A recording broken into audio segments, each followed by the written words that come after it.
go. Let's do this. I haven't got a clue what we're going to talk about, by the way, because I haven't got a clue either, so that makes all of us. So that'll be even better. Let's just have a nice conversation and see where it takes us. Here's maybe a good place to take it. I mean, what's something that you're thinking about in life at the moment? Well, I suppose what's really up for me at the moment, and this was reflected in the talk that I gave earlier today, is the importance of, I guess, us as individuals owning our own stuff, owning, to put it in common parlance, owning our own shit. Yeah. And not dodging that, because I think what can happen in a lot of personal development circles and a lot of what we would call, say, the New Age movement, things like that, is that people can, if they're not careful, tend to bypass through an interest in spirituality, stuff that's lying under the surface, the sort of shadow aspects of the personality. And it manifests itself in people having an attitude of everything's fine, everything's perfect, everything is in cosmic order, just as it should be. And on one level I kind of get that, on one level I kind of agree, but sometimes I think that can actually mask things within our own psyches that we'd rather not look at. And so it's like a bypassing of the hard stuff. And working with sort of shadow aspects of the personality isn't always easy. It can be quite uncomfortable because we learn things about ourselves that aren't always necessarily nice things to learn. Yeah, definitely. And if we've got really good friends, they'll often point out some of these things to us in sort of, a nice way that we can learn from and integrate with. But I think it's really important that as we move into a society that seems to be becoming ever more polarized, and that kind of the opposition to one another seems to be growing, it's often for good reason, that we don't, by not owning our stuff, we don't project onto other people. Do you think, I agree with that. Do you think, I like that, do you think technology has actually heightened that state? Because people have the ability now to voice the opinions. Do you think that's working towards that or against that? I think it's both. Yeah. Because I think that, like all these things, I find technology to be both a blessing and a curse sometimes. Yeah, definitely I do. I'm old enough to remember a time when there was no internet. No mobile phones, none of that at all. And so I've kind of grown up with that being sort of, in development throughout my life. I've seen the advent of these things. And I think they're an amazing tool for good, because we've seen how social media can help mobilize people, can help sort of galvanize movements across the world. But I think the flip side of it is coming to light now, where it can be manipulated. And we've seen that in things like the Cambridge Analytica affair, where Facebook profiles were being harvested and used to influence the election in the US, without people's consent, without people's knowledge. And we see it in the kind of bubble effect, that especially, because we are essentially talking about Facebook when we talk about social media, being, as it's probably the most prevalent platform, certainly for people of my generation. I know younger I think Instagram now is the most popular for like sort of teenagers. Exactly, and that's sort of, I'm not sure whether that's as open to manipulation. But the kind of echo effect, the fact that the algorithms that a lot of social media use feed you back stuff that you like, so all you ever end up seeing is stuff that reaffirms your worldview, doesn't get challenged. I think that's something that's kind of worth guarding. I was just going to say, do you think a lot of people are too busy now in social media defending their beliefs instead of really taking on board other people's like advice or knowledge? Do you think a lot of within their own you give Facebook for an example, how Facebook has the what's on my mind.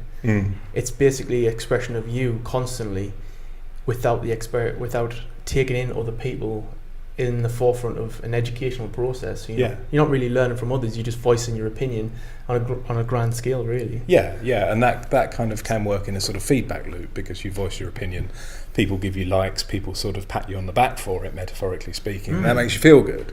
social and justification. it's reaffirming your beliefs and your thought patterns, and that can be dangerous because we're not being challenged. And I think that, again, the shadow side of some of this is where you end up in a situation where there's things like no platforming that goes on, where dissenting voices aren't allowed to be heard, and I think that the mark of maturity in a democracy is that it can stand dissenting voices, and even people who are necessarily saying things that are quite objectionable. But if we just purely suppress them and shut them down, then we can't argue against that. Somebody that has, I don't know, views that are deemed racist or nationalistic or something like that, personally, I would rather hear those views and come back with a coherent argument. I like that. To kind of counter that. I think that's healthy. It helps them grow as well as a person. It helps them grow as a person, because if they're prepared to listen and take that on board. But I think it's just really important for everyone listening, because without that sort of freedom of expression, and it obviously has to have limitations, but that any civil society has to have those limitations in place. But if it's totally suppressed, then for those people whose views aren't allowed to be aired, they're going to feel very victimised by that, and it tends to go underground. And I spoke in my talk about say for instance, the incel movement, the involuntary celibates. They're part of the kind of men's. What's that? I haven't heard of that. So it's an offshoot of the men's rights movement and the red pill kind of brigade, and they're quite. And there's a lot of anger around that, and a lot of misogyny, a lot of hatred towards women in that circle, because they see themselves as people that are never going to get relationships, that then very inadequate within themselves. Do they have a right? Do you reckon? Do they have a right to express themselves like that? Do you reckon, or do you reckon they're void of the inner work themselves, that they haven't really addressed the true psyche of them? I would say that's the case. I would say you're right in that, and this is why I was talking about the shadow side of it, is that they're not owning their shit. They're not actually coming out with they don't have the tools to do that. But also there's a societal responsibility as well, which is to do with the fact that quite often we're sort of moving into the realm of toxic masculinity here, and the crisis in masculinity, and it's a world where we as society have lost the rites of passage, the sort of the kind of the traditional values. And I'm not saying we need to hark back to it, because I'm not saying that the traditional values were right, but we have lost any of those rites of passage from boyhood into adulthood. So what you're tending to see is a sort of a blurring of that, and a lot of young men who don't know what it is to be masculine. They don't know what it is to be male. They don't know, because they have no role models. So they look to role models that are maybe unhealthy, like gang culture, or any group that they might identify with, that reaffirms their sort of sense of whatever it is that they've got as a problem. So I think if you suppress that, it goes underground. And again, that's the beauty stroke danger of the internet, is that they find forums for their expression, and they can basically kind of whip each other up into a frenzy of hatred. And whether that be incels, whether it be people that are radicalised through religion, they're using the internet to kind of reaffirm their own beliefs. And it's this echo chamber again, whereby you just have your own beliefs reflected back at you. It reinforces it. It's never challenged.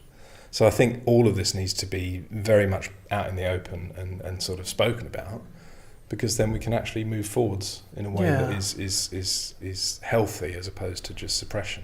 I think that's a clear indicator for young men, especially young men who are trying to find themselves, who may be void of a father figure, someone who is actually a male masculine role model, who they could look up to. I mean, it's very interesting how you call it the shadow, because the shadow aspect of it really is that in order to really view the light, we need the darkness beforehand. So maybe that is an essential part of their development, that they need to see this darkness within to understand its power, understand its control over them in order to grow. Because it's going to be if they can do the inner work, really look and identify themselves, sit with their own thoughts, even just simple measures as like watching your breath.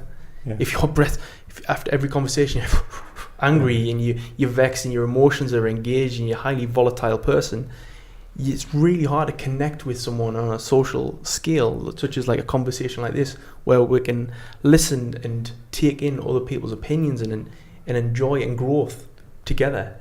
But with that, it just feels like a manifestation of hate, and it's like, instead of voice and expression, which you'd think would help relieve it, it's kind of just fueling the fire, sort of, see, of that hatred inside. Yeah, I think that's true. I think it's very true, because I think that because I think a lot of it is the fact that people in society, young men in particular, don't have the tools, the techniques to do that, because they're not taught anywhere. Yeah. Mm-hmm. You know, and if you look back in certain sort of indigenous cultures and things like that, that would have been part of the growing process, the maturation process. You would have gone through some kind of trial, some rite of passage that would have marked your delineation between childhood and manhood.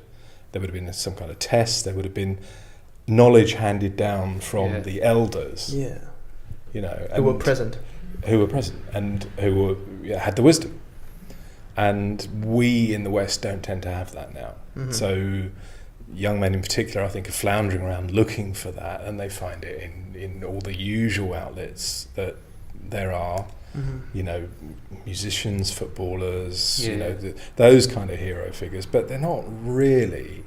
They can be. Yeah. I'm not saying they're all not, but you know, but there can be an edge to it, which is ultimately not really. I was going to say, do you think that the reason why people do go towards, like, it's the same for females as well, and we're totally using an example of men, but do you think that's why we go that way towards them people, because society has actually deemed them people as the ones who you should be looking at? So, like, because there's an example now, I mean, within this alternative movement now, there's a lot of I've seen this switching a little bit, so where there's a lot of younger people who were actually looking at people like, just example, big sports stars or musicians or whatever it is, who were living this flashy lifestyle. There's people now through like this alternative movement that are coming through and showing that there's a different way to live your life. That's more fulfilling than the other one. And I think a lot of people and younger people now are sort of, not all the time, because it's still a lot of work to do, but there's a lot of people like switching their stance on what is sort of classed as successful. That's what I would say. Yeah. I think unfortunately a lot of these young men who are actually watching these idols, like you mentioned, like footballers, celebrities, and like movie stars and stuff like that, what they're seeing is the just end of the rewards in a financial aspect. They are very, very profitable industries. The entertainment industry is very profitable, not really heightening awareness of like who you are consciously, but basically it puts you into a form of dumbed down entertainment to entertain the masses. That's what it really is. Do you think that as a society we actually to get past and own our shit, like you said, we actually sort of need to redefine what it means to be human? And what I mean by that is like redefine what actually it means to be intelligent, what it actually means to be rich in life. Because like obviously because we know that society like is projected this angle of that, to be rich in life you have flashy cars, you have all this, but maybe it needs to be shifted, and richness isn't what you have, it's actually what you have in here, really. Do you think as a society we actually need that model might need to be shifted on itself from that to a more internal model? Absolutely, and I think that one of the things that I have great faith in is that the evolution of the species, and I do think that we are in a burgeoning process of spiritual evolution. I do think that that's the case. So I kind of expect that, you know, like I'm having a conversation with you guys, and you're the generation below me, and you're talking about this stuff, and it's really great for me to see, because it's like but that should be the case. To me, you know, the people that come after me should outstrip me. Because that's how evolution works. And the younger generation should and as they're coming through, I think the problem is that they're coming through into a system that hasn't in the past made space for that to be important. So if you're coming in, and I see this with a lot of young people that there's a kind of, well, the French call it ennui, don't they? That kind of boredom with life. There's sort of, they're not engaging. They're not finding something that they can really engage with. Because I think if you like, on a spiritual level, their soul knows that this is all pretty vacuous and doesn't mean very much. But how do you then live a life of meaning in a system that's predicated on consumption? That's a really, really good question. That's the thing, because when you, sorry to jump in again, great point again, by the way, but because when you're born, you're already born into like a structure in a game. Yeah. It's hard to, and then when you do start realising that the game that you're already in, it's like, oh, it has so many flaws. Like, you're looking around, you're thinking, well, I've been told I need to live like this, I need to do that. How can I get out of this? And I felt that same thing where, I mean, to be honest with you, I still feel that a lot in my life now. Like, how do I get out of this? Like, what do I do? Do you want to? Sorry, to interrupt, but do you really want to get out of this? It's not really a case of getting out of it. I think it's more the opposite. I think it's a case of embracing it, to the fact that you're here, and it's an incredible gift. If you look at the odds, like, well, the fact that we're here, it's 33 trillion billion to 1. Yeah. Like, you're actually here right now on planet Earth. Like, you were the fastest sperm cell at that moment where your parents got together. Their parents got together. You are an amazing gift, and we're talking about getting ourselves out of it. Yeah. We need to embrace it as the gift it is. Yeah, it's 2 sentences. But when I'm talking about getting out of it, I don't mean getting out of what we have here. I mean talking about getting out of the things that are stopping you from getting into the real thing. That's what I mean, because in my life, like, the things that were stopping me were materialism was a big one, and I stripped myself away from materialism now, and I'm seeing the real world. I'm seeing a beautiful world that's there now. The things that's void of money, the things that's void of language, even. Yeah. But I think that what the world I'm talking about is the one that's the world that gets numbed out to the young generation. Yeah. And the other world is the one I'm trying to get out of. Yeah. There's I think you can definitely find a lot of beauty aspect, even in something such as like consumerism, even though it is a very vast basis on, like, the more you have, the better you are. Yeah. But if you can really strip that down and just find an appreciation for something that you do own, like, say, you know what, if I bought a t-shirt and I really like that t-shirt and I really appreciate the value of it, and it feels great on us, it improves my mood, I feel confident. I mean, that in me is like a process of when consumerism can do something good for the actual psyche. It's when it gets enforced with greed and the lack of appreciation for something. So it's, again, in my eyes, it's still about embracing, like, the beauty and accepting of life. Life is a gift, and if you want to go out and buy a flash car, you go out and buy a flash car, but make sure you enjoy the gift. I mean, you're here once. Who is anyone to judge anyone for what they want to do in life? Yeah. Whether it is, if they want to join a consumerist-based society and they feel like they can spiritually advance through there, then they have to be the ones who go through that process. Yeah, I think there's truth in both aspects of what you're saying. I think that one of the keys is understanding, as you were saying, that we are born into a consumerist society, and from the get-go we are indoctrinated into that system. And the reason that happens is because that's how the system keeps going. Yeah. You know, it requires that generations produce future generations in order to be consumers. Because if they don't, there's no market, and the thing collapses. So, given the fact that this is the system we are in, given the fact that, you know, unless there is some cataclysmic revolution that, you know, it's not going to change overnight, I think that finding a sense of equilibrium within that system is quite important. And I mean, for me, non-attachment to material goods, it's something I've worked a lot on, is kind of an interesting way forwards, because you can appreciate something for its beauty, for its aesthetic qualities.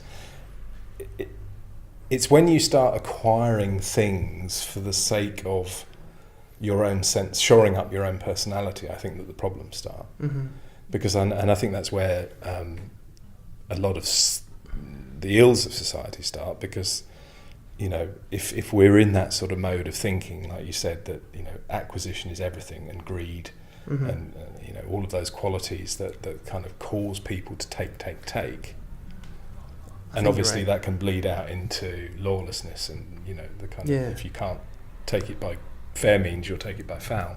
Yeah, I think there's certainly a fine line between an appreciation between an obsessiveness. Yeah. To the point of, I think a good aspect in this is when you talk about a relationship. A relationship can really open you up as a person, because you have to separate yourself into someone else. They become a part of you, you become a part of them.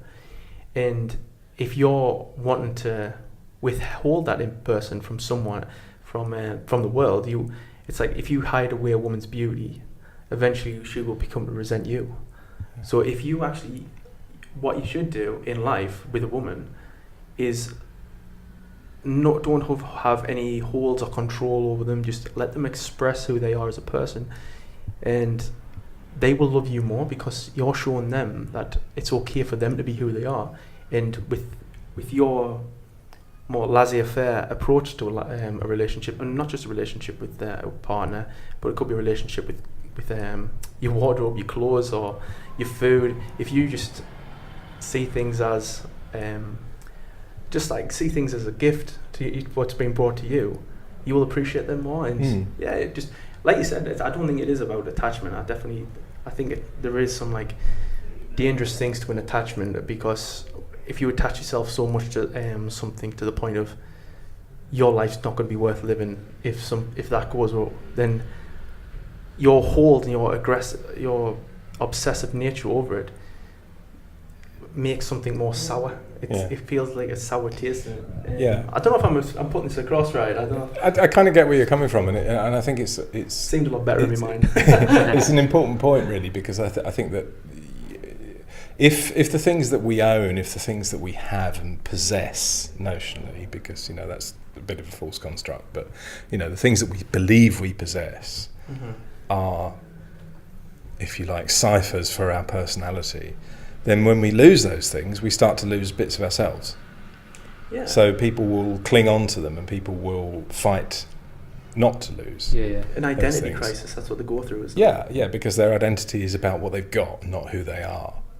And I think that the challenge, and I do see this coming through in younger generations, and I think it is happening, is that redefinition of how people are and how they measure success and how they measure, wealth in life and riches in life is changing, and the connections that people have with one another are really important in that, really properly connecting with your fellow human beings, really. And whether that's just in terms of friendship, whether it's intimate relationship, all of those things. And the most important connection we have in that is with ourselves, because it all starts with us. It's the old cliche of be the change that you want to be. And that's why I'm talking about owning your stuff, owning your shadow. Because if there's shadow stuff there, it's going to manifest itself, and it's going to be projected by you onto. There's a famous quote by a general that says, I've never met a man more dangerous than myself. And he's on about his own mind. How there's never anyone who's going to be more destructive for you in your life than your own human psyche. It's a good point. Do you not think it's interesting how the mind actually does that to yourself? Like the mind's so deconstructive of who you are as a person.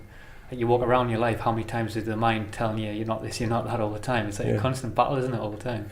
Yeah, I think so. And I think a lot of the pressures of society nowadays in the modern era do put us into a very mind space. We're working a lot of the time on an ego level. And that's quite fragile, and that needs to be defended.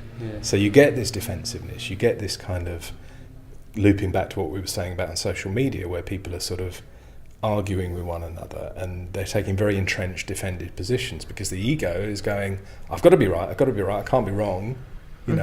My position on this has to be the truth, and it's not always the case.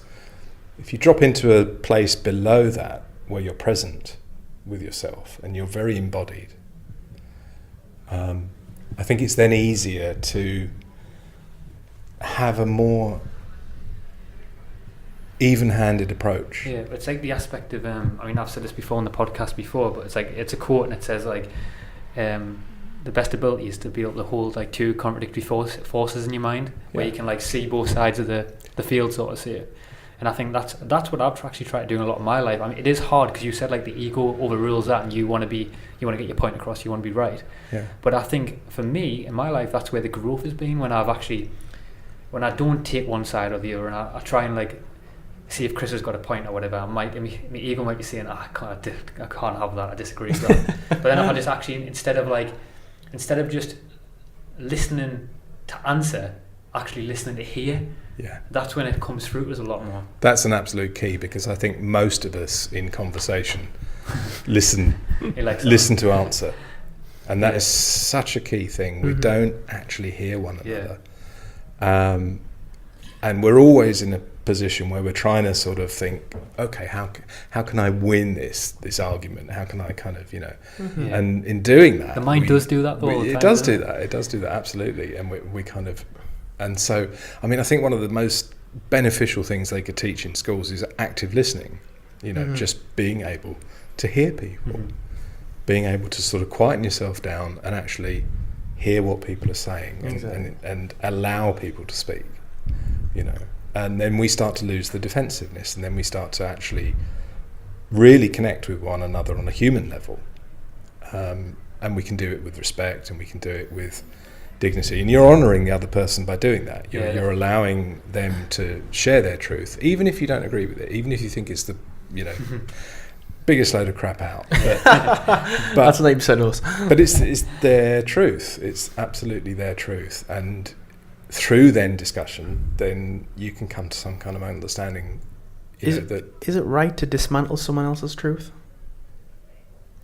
Like, is saying in a conversation, like, it might be hard, like, to shut someone down and sort of see on their whole thought process. I mean, maybe the key is to like just plant a little idea. Exactly. Yeah, there's some really good like thought processes where someone can just simply ask a question, and their whole identity can be shifted. I mean, I've seen so many people, so many great talks online where someone gets so defensive about their stance that they go out there and they speak up to the speaker, see if that speaker's speaking about a particular topic, and then someone gets so defensive and goes, rah, rah, rah, rah. The other person can just say, well, that's an interesting point, but can you tell me about this? And then they'll have to have a little inside look into their mind to see if there's an actual truth there. So maybe that's a key, like maybe asking them a question, showing interest in them can help them. If you don't agree with something, show an interest in them. Yeah, because I don't think we get anywhere by being at loggerheads with one another. And the notion of kind of winning arguments, the notion of kind of, if somebody's a winner, somebody's got to be a loser. Yeah. And so again, that's, from an ego perspective, that can be quite a threatening place to be. So you will resort to any means necessary to defend and to prevent essentially the annihilation of the self. If somebody's I've heard people before saying as well, I mean, I've been guilty of this in my mind, but I've heard a lot of people saying, I won this conversation there, I won it. And I'm thinking, like, you didn't win anything. You won nothing, you just had a discussion. Did you actually have a conversation? Did you actually meet that person? I like that. Did you actually connect with that person?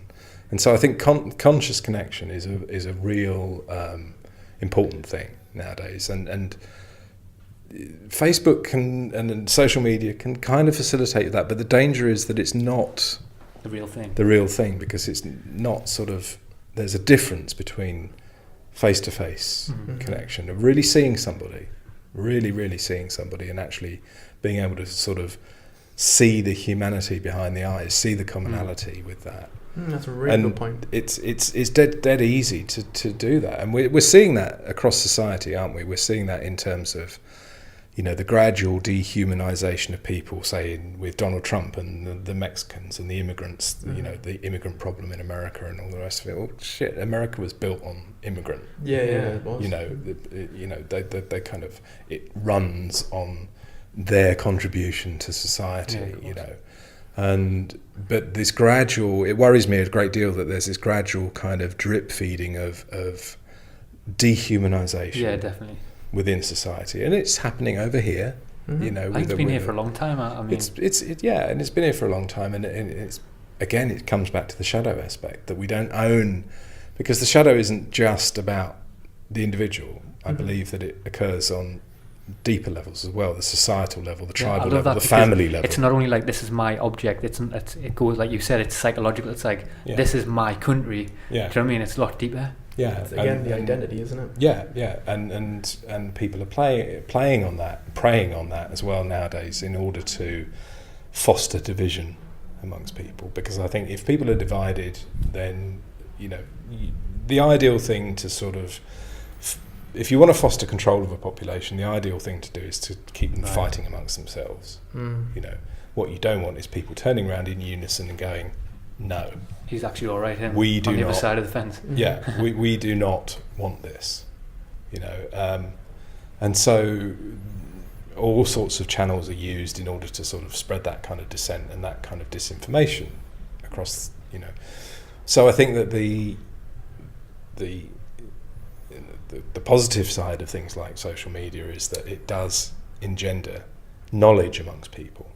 The flip side of it is that it can also engender a lot of confusion, because the other thing is we live in a world where there are so many notionally things going wrong, and we only tend to hear about the negatives. We only tend to hear about the bad things that are happening, and there are a lot of bad things happening, that I think people can burn out quite quickly, or people become anaesthetised to it. Like numb to it, yeah. They're numb to it, and they become apathetic. Because, well, what can I do? How can I change what Trump's doing? How can I change, what's going on in Syria? How can I... Well, I think that's a very, very valid response to something that seems overwhelming, in an individual sense. But again, it comes back to, what can you do as an individual? What can you do in your immediate surroundings, to the people that matter to you, the people that you have influence over, the people that you come into contact with? Sorry, let's just do something. I was going to say, I love that, by the way, and I've tried to recognise them patterns within myself. Like, what have I become numb to? Because like, there's a lot of scenarios where even if you just walk down a street and you'll see like a sort of a tramp sitting at the side of the road, and you'll not acknowledge him, because like there is something in deep within saying, it's just a druggie, it's just an alcoholic. You know what I mean? Like, because we're being told a story, and I've been trying to find what other avenues in my head have I been conditioned into to sort of turn a blind eye to.